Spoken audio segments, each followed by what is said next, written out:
시작하기에 앞서 구독과 좋아요 안 하셨다면 구독과 좋아요 꼭 한 번씩 부탁드립니다. 구독과 좋아요는 크리에이터에게 큰 힘이 됩니다. 제게 큰 힘을 주셔서 감사드리며 바로 시작합니다. 손흥민 선수가 레비 회장에게 더 이상 토트넘의 미래는 없다고 느끼면서 이적을 결심했다는 보도에 화제가 되고 있습니다. 자세한 내용 살펴보겠습니다. 세계적 명장 위르겐 클롭 리버풀 감독은 손흥민을 매우 높게 평가하였습니다. 수차례 영입을 시도했지만 인연이 닿지 않았는데요.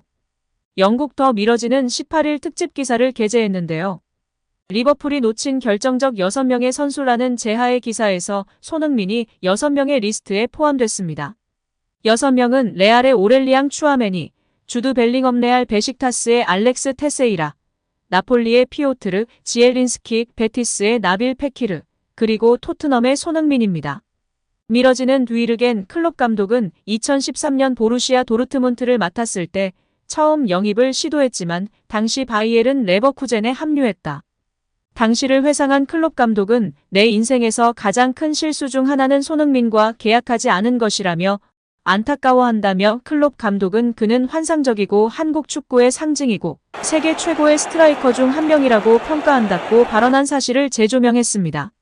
당시 도르트문트 감독이었던 클롭 감독은 리버풀로 팀을 옮겼고 세계적 명장으로 우뚝 섰습니다.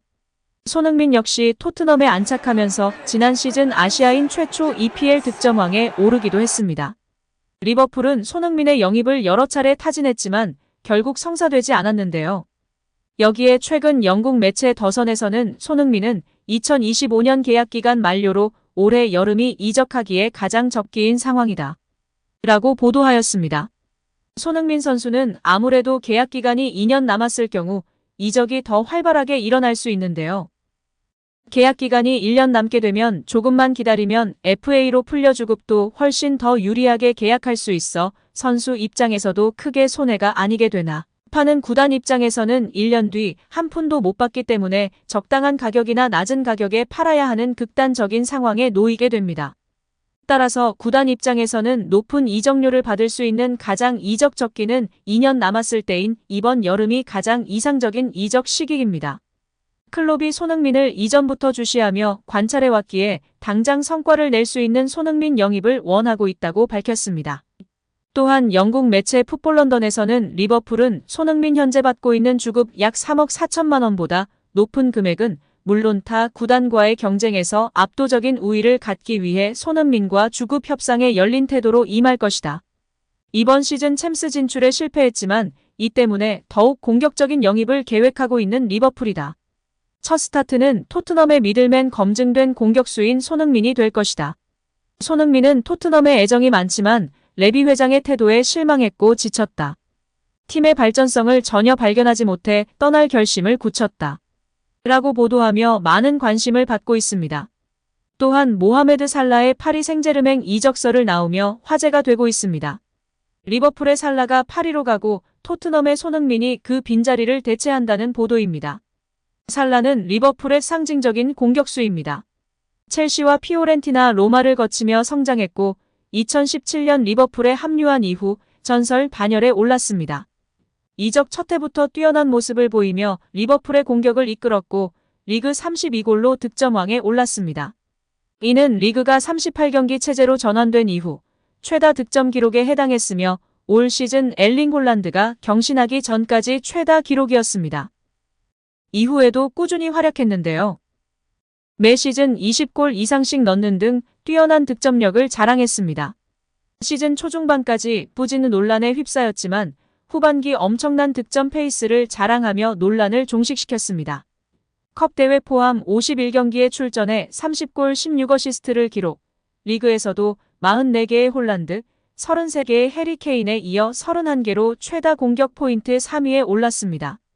그러다 이번 여름 깜짝 이적설이 떠올랐는데요. PSG가 리오넬 메시의 대체자로 살라를 낙점했으며 나세르 알켈라이피 회장이 모로코에서 그와 만남을 가졌다는 것입니다. 프랑스 매체 스포츠존에 따르면 PSG의 회장 알켈라이피는 모로코에서 살라와 접촉했고 이적에 관해 대화를 나눴다고 전해졌습니다. 또한 매체는 카타르 월드컵 이후 알켈라이피 회장과 살라 사이에 꾸준한 만남이 이어지고 있다고 밝히기도 했습니다. 리버풀은 디오고 조타, 루이스 디아스, 코디 각포, 다르윈 누네스 등 걸출한 자원들이 있지만 여전히 리버풀의 핵심 공격수는 살라로 평가받고 있습니다. 이어 풋볼 런던에서는 살라의 파리행이 임박했다. 파리 생제르맹과 협의 중이며 최종 계약이 임박했다. 리버풀은 그 대체 자원으로 손흥민을 원하고 있다고 보도했습니다. 지난 시즌 공동 득점왕을 수상한 손흥민과 살라인데요. 살라가 파리로 떠나게 되면 손흥민이 그의 빈자리를 메우게 된다는 소식입니다. 현재 손흥민 선수가 여름 이적 시장에서 이적을 할지 못할지는 누구도 모릅니다. 다만 계속해서 링크가 나고 있기 때문에 계속해서 지켜봐야 한다는 입장이 지배적인 상황입니다. 이적 시장이 끝날 때까지 어떠한 일이든지 벌어질 수 있기 때문인데요. 과연 손흥민이 드디어 클롭 감독과 만나 날개를 펼 수 있을지 귀추가 주목되는 상황입니다. 한편 클린스만 감독이 손흥민을 미드필더 자리 8번 역할을 맡게 하겠다고 충격 발언을 하며 화제가 되고 있습니다. 클린스만 감독이 이끄는 한국 축구 국가대표팀은 20일 저녁 8시 대전 월드컵 경기장에서 벌어진 하나은행 초청 축구 국가대표팀 친선 경기 엘살바도르전에서 1대1로 비겼습니다. 클린스만 감독은 경기 후 기자회견에서 일단 경기 가져오지 못해 아쉽다. 세트피스로 실점하게 되어 화가 나는 부분도 있다. 4골 이상 득점할 수 있었는데 그러지 못해 오늘도 이기지 못해 아쉽다. 이번 소집 준비하면서 많은 일이 있었다. 그래도 그 속에서 경기를 치렀다. 시즌 끝난 해외파들은 휴식을 가질 텐데 9월 A매치 때 잘 준비하도록 하겠다라고 엘살바도르전을 돌아봤습니다. 지난 3월보다 경기력이 좋지 못한 것에 대해서는 많은 변화가 있었기 때문이라고 답했는데요. 이어 클린스만 감독은 이 부상도 있었고 많은 선수들이 빠졌다. 수비 라인은 다 바뀌었다. 이번 6월 A매치에서 많은 숙제를 남겼다라고 말했습니다. 또한 선수들에게 4명 이상 A매치를 데뷔했다는 것을 자랑스러워 해야 한다고 말했다. 몇몇 선수들은 소집 후 매우 힘들었다. 올해는 유달리 시즌이 길었다. 그래서 훈련 강도를 낮추면서 진행한 부분도 있다. 다음 소집은 잘 준비해야 할 것 같다라고 현재 팀 상황에 대해 설명했습니다.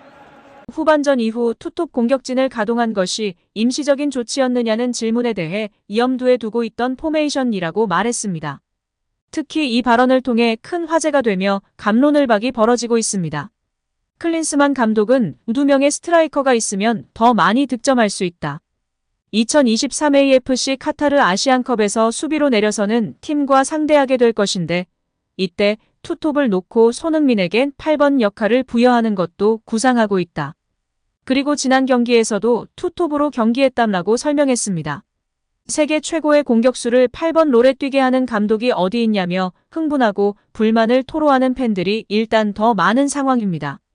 지난 경기 때에도 다른 공격수들은 폼도 안 올라오고 제대로 하질 못하는 모습에 무척이나 답답했는데 상대 수비진이 내려가 있다고 손흥민이 8번 자리에서 뛰고 있다는 게 말이 되냐는 의견이 지배적인 상황입니다. 오늘 영상은 여기까지입니다. 우리 구독자분들의 생각은 어떠신지 궁금합니다. 댓글로 의견을 남겨주시면 감사하겠습니다. 끝까지 시청해주셔서 감사드리며 다음에도 더 좋은 영상으로 찾아뵙도록 하겠습니다.